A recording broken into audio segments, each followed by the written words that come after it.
Well, good afternoon to you, our radio listening audience. This is Charlotte Cosden, and you're tuned into the Be My Guest broadcast on AM 740 WVCH radio and now also on 95.3 FM. We give you a warm welcome, and we would like to welcome back again to Be My Guest the author of the best-selling Christian end-time thriller, Newton's Riddle, and also an award-winning high school astronomy teacher from Annapolis, Maryland. His name is Mr. Neil G. Russell. Neil, to start off with, please tell our listening audience, how many years have you been teaching science at Annapolis High School? Well, Charlotte, before I answer your question, I'd like to say what an honor it is to be asked back on your show.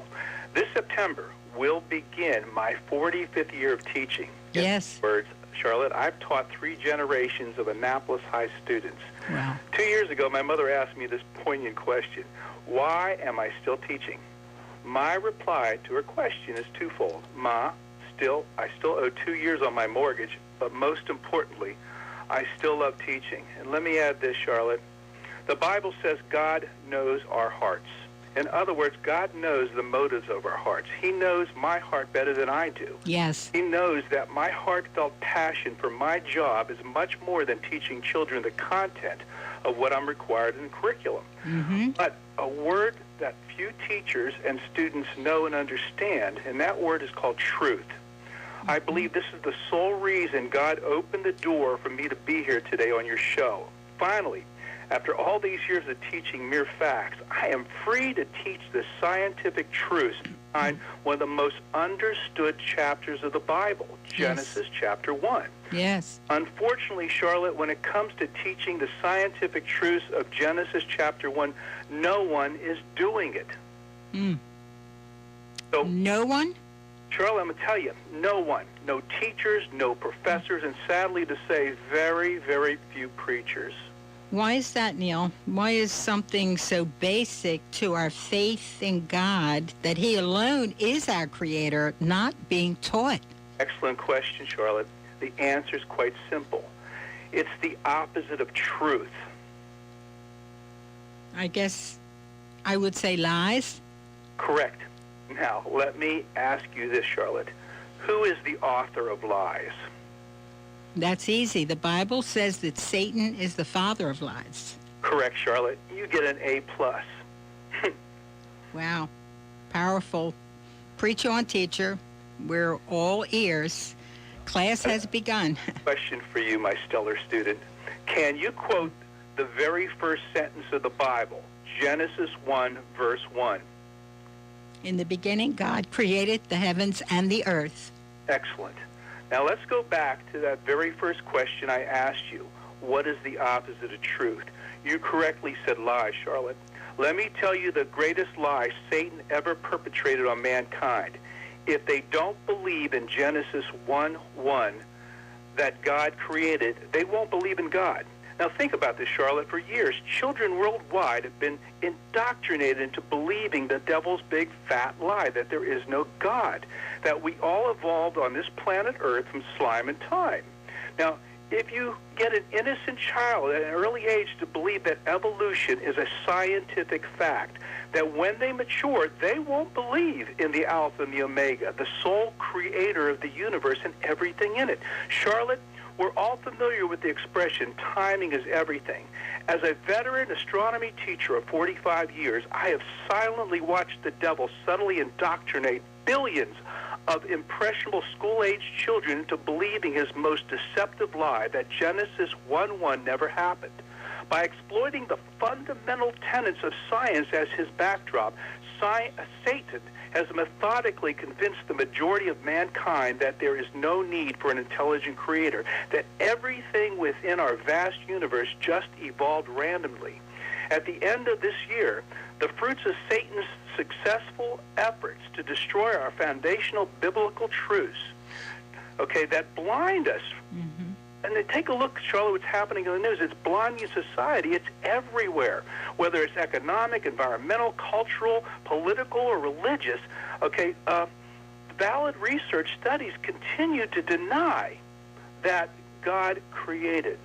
Now, the Apostle Paul tells us that Satan masquerades as an angel of light in 2 Corinthians 11:14, so that what he says and what he does sounds good and it seems reasonable, but it is nothing more than a clever lie.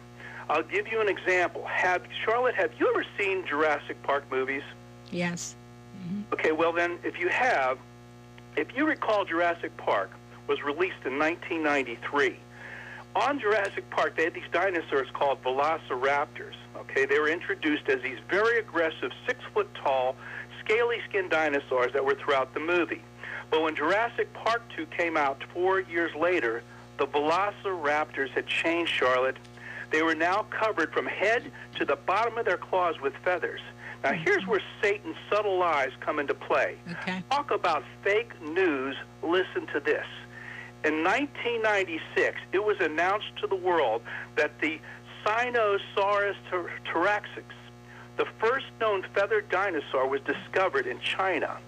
This spurred a fossil hunting gold rush like nothing that we've ever seen before. For the first time in modern history, the missing link between dinosaurs and birds was found. Macroevolution, the accepted hypothesis that one species of living things can change into another, was finally proven. The only problem was the fossil and other very similar fossils that were found turned out to be forged.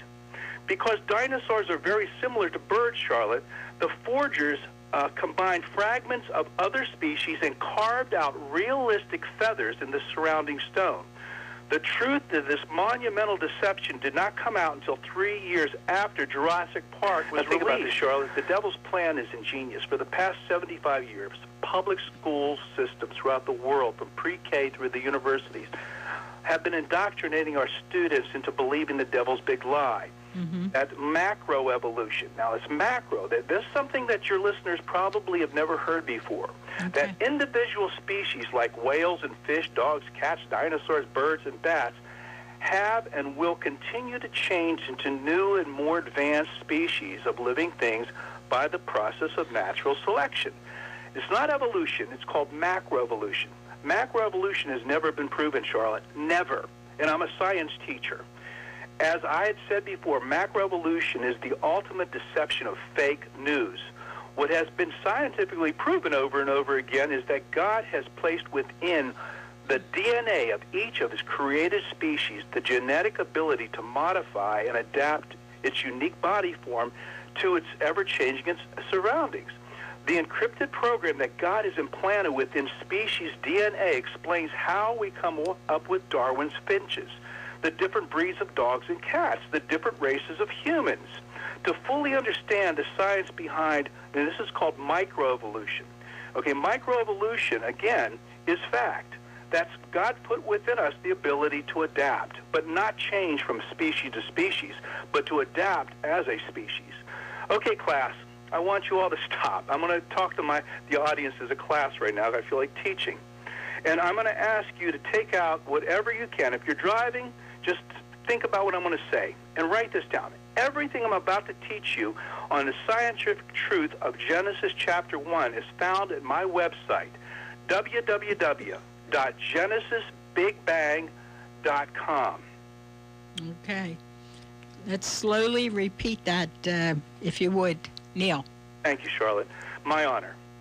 God alone has combined the unique talents of two passionate Jewish scientists, a high school astronomy teacher, myself, and an MIT physics professor, Dr. Gerald Schroeder, to spread his truth about Genesis 1 throughout the world.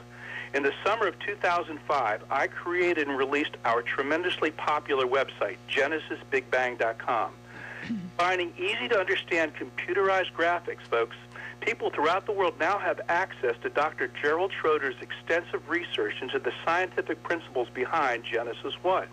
Together, we present the spiritually deceived world with conclusive scientific evidence that Genesis 1 can now be scientifically proven, that God created everything in the universe in 6 literal 24-hour days, and also the billions of years that I teach in astronomy.